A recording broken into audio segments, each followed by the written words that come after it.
ನಮಸ್ಕಾರ ಎಲ್ರಿಗೂ. ಇವತ್ತು ನಮ್ಮ ಶಾಲೆಯ ಪ್ರಯೋಗ ಶಾಲೆಯಲ್ಲಿ ವಿದ್ಯಾರ್ಥಿ ಮಿತ್ರರು ಒಂದು ಪ್ರಯೋಗ ಮಾಡ್ಲಿಕ್ಕೆ ಹೊರಟಿದ್ದಾರೆ. ಅವ್ರು ಯಾವ ಪ್ರಯೋಗವನ್ನ ಮಾಡ್ತಾರೆ ಮತ್ತು ಅದು ಹೇಗೆ ಮಾಡ್ತಾರೆ, ಆ ಪ್ರಯೋಗದ ಉದ್ದೇಶವೇನು ಅಂತಕ್ಕಂಥದನ್ನ ವಿದ್ಯಾರ್ಥಿ ಮಿತ್ರರನ್ನ ಕೇಳೋಣ ಬನ್ನಿ. ಎಲ್ರಿಗೂ ನಮಸ್ಕಾರ. ನನ್ನ ಹೆಸರು ಅಯ್ಯಳಪ್ಪ. ನಾನು ಸರ್ಕಾರಿ ಪ್ರೌಢಶಾಲೆ ಅಯ್ಯಳ್ಳಿಯಲ್ಲಿ ಓದುತ್ತಿದ್ದು ನಾನು 10ನೇ ತರಗತಿ. ನನ್ನ ಹೆಸರು ಬಸವರಾಜ್. ನನ್ನ ಹೆಸರು ಮಲ್ಲಿಕಾರ್ಜುನ, 10ನೇ ತರಗತಿ. ನಾವೆಲ್ಲರೂ 10ನೇ ತರಗತಿ ಓದುತ್ತಿದ್ದು ಇಂದು ನಾವು ನೀರಿನ ವಿದ್ಯುತ್ ವಿಭಜನೆಯ ಪ್ರಯೋಗವನ್ನು ಮಾಡಲು ಹೊರಟಿದ್ದೇವೆ. ಈ ಪ್ರಯೋಗವನ್ನು ಮಾಡಲು ನಾವು ನಮ್ಮ ಪ್ರಯೋಗಶಾಲೆಯಲ್ಲಿರುವ ಒಂದು ಕಿಟ್ ಅನ್ನು ಬಳಸಿಕೊಂಡಿದ್ದೇವೆ. ಈ ಪ್ರಯೋಗವನ್ನು ಮಾಡಲು ಬೇಕಾಗುವ ಮೊದಲು ಈ ಪ್ರಯೋಗವನ್ನು ಏಕೆ ಮಾಡಬೇಕು ಮತ್ತು ಅದರ ಉದ್ದೇಶವೇನು, ಗುರಿ ಏನೆಂದು ತಿಳಿದುಕೊಳ್ಳೋಣ.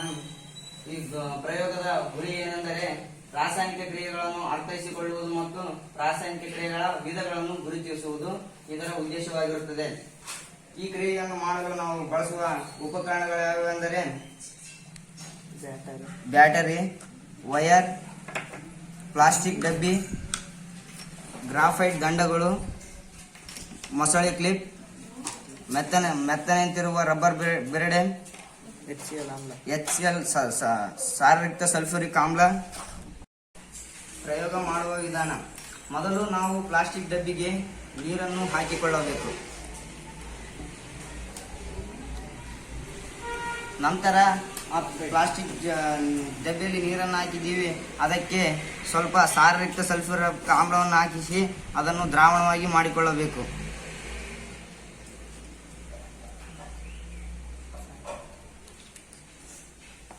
ನಂತರ ಗ್ರಾಫೈಟ್ ದಂಡಗಳನ್ನು ಮೆತ್ತನೆ ರಬ್ಬರ್ ಬೆರಡೆಯಂತಿರುವುದಕ್ಕೆ ವಸ್ತುಗೆ ಈಗ ಸರಳವಾಗಿ ಸೇರಿಸಬೇಕು.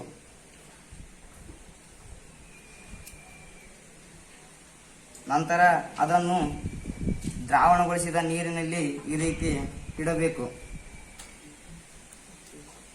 ನಂತರ ಮೊಸಳೆ ಕ್ಲಿಪ್ಗಳನ್ನು ಗ್ರಾಫೈಟ್ ದಂಡಕ್ಕೆ ಹಿಡಿದುಕೊಳ್ಳುವಂತೆ ಇಡಬೇಕು ಮತ್ತು ಬ್ಯಾಟರಿಯ ಒಂದು ಧನ ಮತ್ತು ಋಣಾತ್ಮಕ ದ್ರವಗಳಲ್ಲಿ ಒಂದು ಧ್ರುವಕ್ಕೆ ಒಂದು ಮೊಸಳೆ ಕ್ಲಿಪ್ ಅನ್ನು ಜೋಡಿಸಬೇಕು. ನಂತರ ಇನ್ನೊಂದು ಮೊಸಳೆ ಕ್ಲಿಪ್ ಅನ್ನು ಗ್ರಾಫೈಟ್ ದಂಡವನ್ನು ಹಿಡಿದುಕೊಳ್ಳುವಂತೆ ಇಟ್ಟುಕೊಂಡು ಇನ್ನೊಂದು ಸ್ವಿಚ್ನ ಧ್ರುವಕ್ಕೆ ಸೇರಿಸಿಕೊಳ್ಳಬೇಕು.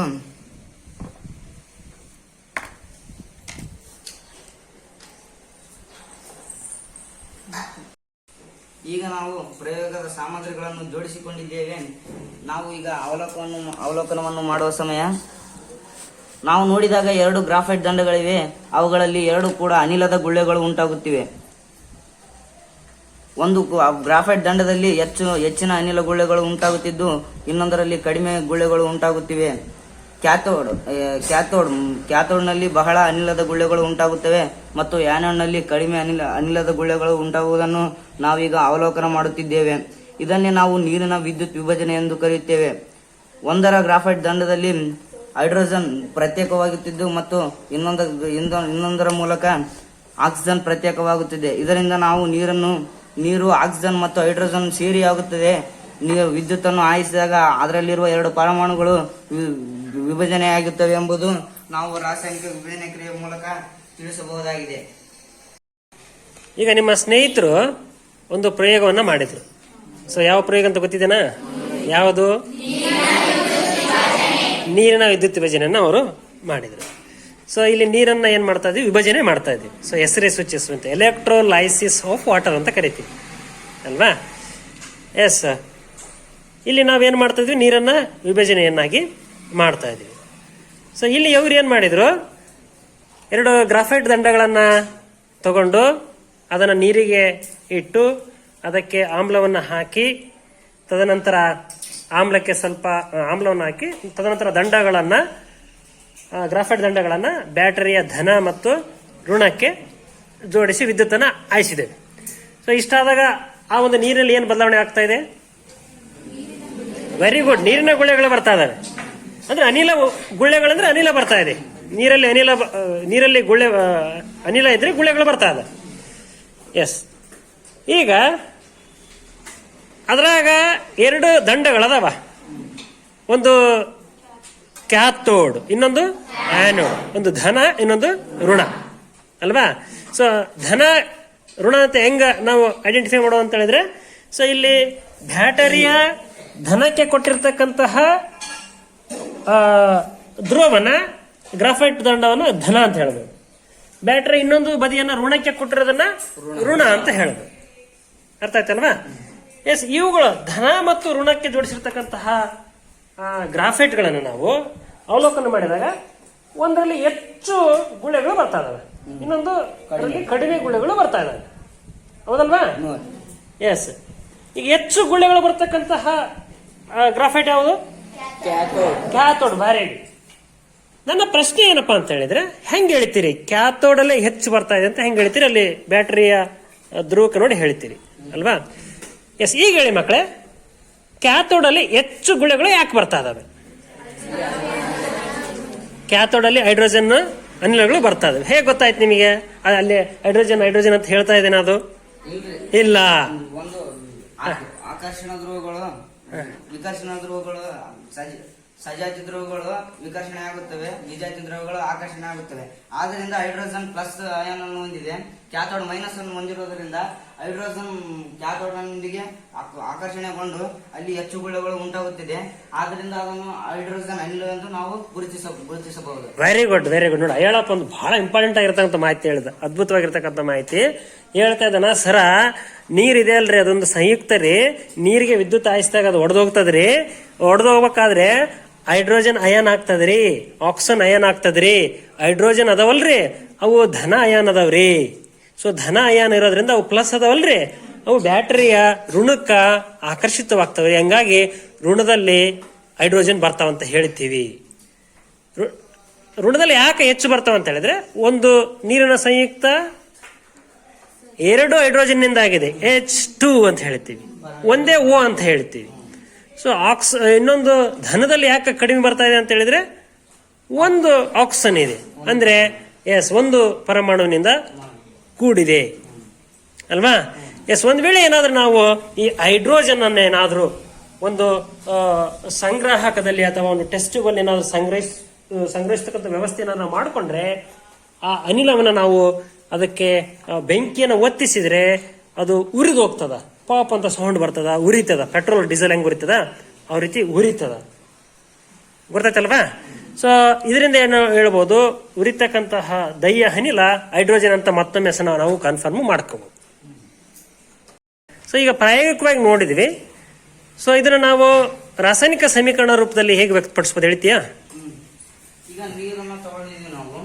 ಆ ನೀರಿಗೆ 6V ವಿದ್ಯುತ್ ಬ್ಯಾಟರಿಯನ್ನು ಅಂದ್ರೆ ವಿದ್ಯುತ್ ಅನ್ನು ಹಾಯಿಸಿದಾಗ ಅದು ಹೈಡ್ರೋಜನ್ ಮತ್ತು ಆಕ್ಸಿಜನ್ ಪರಮಾಣುಗಳಾಗಿ ವಿಭಜನೆ ಆಗುತ್ತದೆ. ಅದರಲ್ಲಿ ಹೈಡ್ರೋಜನ್ ಪರಮಾಣು ಅದು ಆವಿಯಾಗಿ ಹೋಗುತ್ತದೆ ಮತ್ತು ಆಕ್ಸಿಜನ್ ಪರಮಾಣು ಕೂಡ ಆವಿಯಾಗಿ ಹೋಗುತ್ತದೆ.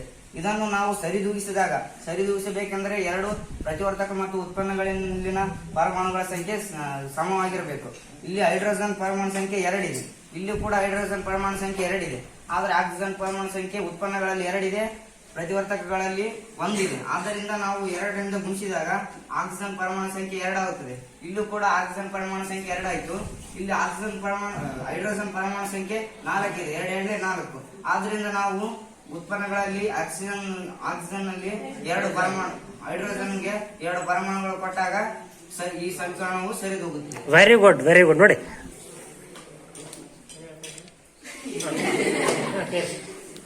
ಎಸ್, ಇಲ್ಲಿ ನೋಡಿ, ಈ ಸಮೀಕರಣದಲ್ಲಿ ಅಯ್ಯಳಪ್ಪ ಹೇಳ್ತಾ ಇದ್ದ ನೀರನ್ನ ವಿಭಜಿಸಿ ಹೈಡ್ರೋಜನ್ ಮತ್ತು ಆಕ್ಸಿಜನ್ ಆಗಿ ವಿಭಜನೆ ಆಗ್ತದೆ ಅಂತ ಹೇಳಿ.